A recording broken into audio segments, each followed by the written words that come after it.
Hey everyone, this is Zero Cat here, bringing you another deck tech video. Today I'll be going over Orzhov Blink. I got a few comments to go ahead to have a deck tech about this. So here, let me go ahead and talk about it. And let's get right into it. So this is my version that I took to FNM. I went 2-2, sadly. I did have a lot of fun with the deck. My matchups that I lost were control base and this match. And let's get this out of the way. I think your worst matchup for playing with this deck is control. And you might want to put a little more control hate. For whatever it may be. I don't know. Maybe I forgot what that one sorcery is, but you get to remove all their cards from their hand and stuff. You could do that. It's uncounterable if you want to in the sideboard. It's a pretty tight deck. Making revisions on it might not be. It's a little difficult because I think all these pieces are in there. Kind of have to be in there. The sideboard has a little tweaking depending on your source meta. So go as is, or make those adjustments if necessary. And yeah, let's get right into it. So I am playing with 32 lands. Dual lands in terms of Bright Climb Pathway, Concealed Court. I'm only playing three Isolated Chapels, player set of Godless Shrines, and 2 Shambling Vents. Then I'm also playing. Those are really weird numbers, I know. Then I am playing with both of the castles, 2 copies of Hive, 4 planes, and 3 swamps, and then you have 1 Urborg. The castles are kind of just for flavor. I think I did want some more draw, worst case, and castle lets me get more lands to sacrifice for Rite of Oblivion. So there's always that, and also it helps with Elsmith that I put in the deck as well. And you don't really need to play Shambling Vents. You can take them out if you want to. If you want just Concealed Courtyards and Isolated Chapels. But I think I wanted the small amount of life gain, so it's up to you if you want those or not. And Hive is also up to you as well. But I thought because you are having a good amount of graveyard hate in the sideboard, but it doesn't hurt not to have more of it with Hive. Plus, it's an alternate win condition when the games go long and you're just attacking with manlands. Like I've won a few of my games specifically with just these manlands.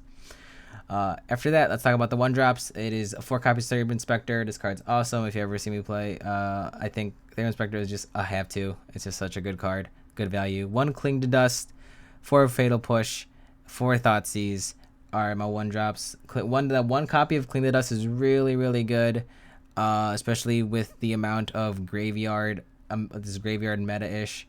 Just getting rid of those Arc-like Phoenixes early. Worst case, if you are needing a bind, you can get rid of a spell just to draw a card. Also, it has Escape, so you can use all those cards that you have played before just to do more stuff. It's a real great card. I am going to talk about Flicker of Fate later at the end, but let's go to the 2-drops. You have 3 copies of Birth of Meletus, 4 Trial of Ambition, 4 Rite of Oblivion. These cards are all really good. The Birth gives you basically the planes, which is awesome. Next turn you get a 0/4, so it's really, really, really good and specifically in this deck. The Trial of Ambition, I found that it's really amazing. The fact that it kind of kills almost everything if you just set it up right. And Rite of Oblivion is a good just catch-all for almost every type of deck out there. Whether you're the guys playing enchantments, artifacts, or whatever, this card hits almost everything, specifically planeswalkers. So this card's really amazing in the cost of just sacrificing a non-land permanent, which is usually a token or a Treacherous Blessing usually. Speaking of Treacherous Blessing, let's talk about my 3-drops. I have 2 Omen of the Sun, 2 Goldblanks, 4 Treacherous Blessing, and 2 Oath of Kaya. Omen of the Sun is really good. I found it really amazing. The fact that it gives you 2 life and 2 1/1s is really solid. Plus it possibly can win you the game or surprise blocking. The 2 Goldblanks main deck is quite good. I've seen the transition from black decks to have Goldblanks in the main deck. I think it's just a really solid card, especially for the meta. And 4 copies of Treacherous Blessing is so good. Just drawing 3 cards and then using Rite of Oblivion to get rid of it right away. Or worst case, you could just blink it with Euron. All good.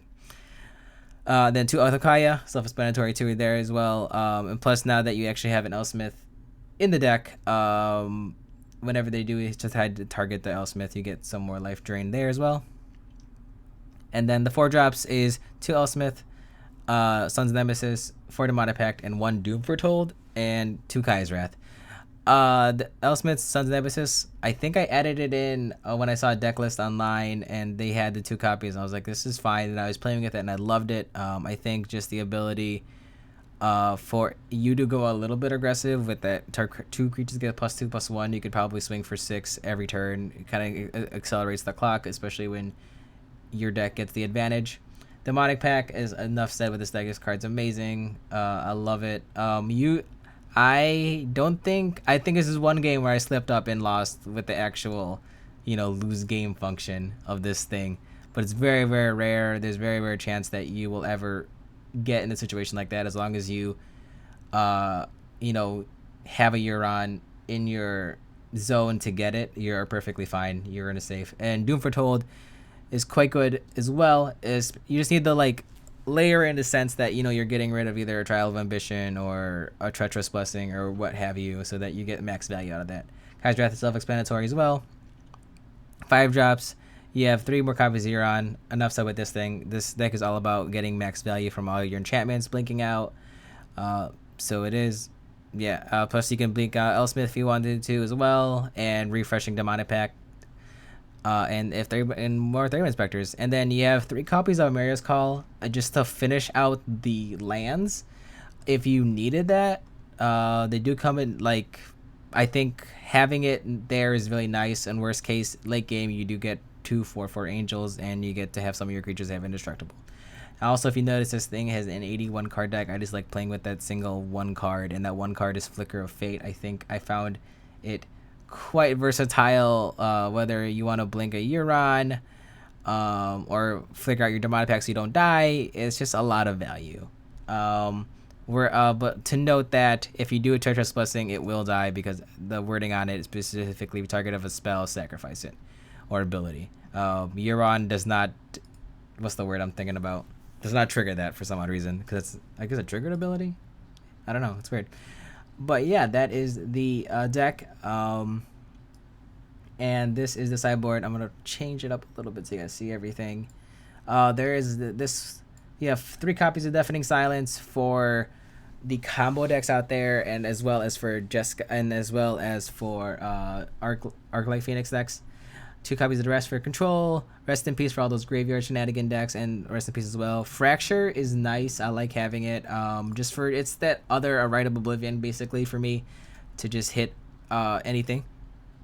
1 more gold blink for this card's amazing for the graveyard decks as well as for control matchups. Necromentia. This card specifically is for I forgot Winata decks. Just to get that one thing out there. Kimball, which is for combo decks, control decks. Kaya, same thing. Mostly for the control decks as well. And if they are running graveyard decks as well, it's just an extra one. Oath of Kaya for aggro decks, and then an extra Kaya's Wrath, and as well and then for aggro decks, and then you have Euron here, and for your commander slot. Overall, I do like this deck a lot.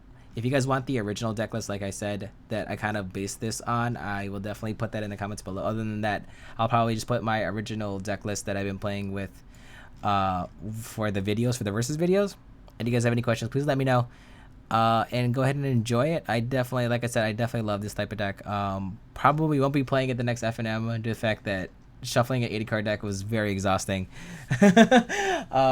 But that's besides the point. Other than that, guys, I hope you guys like this video. And as always, guys, please take care of yourself. Love one another out there. Also, go ahead and support Pioneer. Make sure that, we're able to play it. I think it's a lot of... what's the word I'm looking for? There's a lot of support for it. People do love it. I know mine is. It's really surprising that people showed up to play, and hopefully I got to see them again next month. It is a monthly thing. I think my store is rotating formats every Friday, which is awesome. My store has Pauper, Modern, and Standard, so all of it. It's all fun. And that's about it for you guys. As always, guys, same message, guys. Live free and game on. I will see you all next time. Bye for now.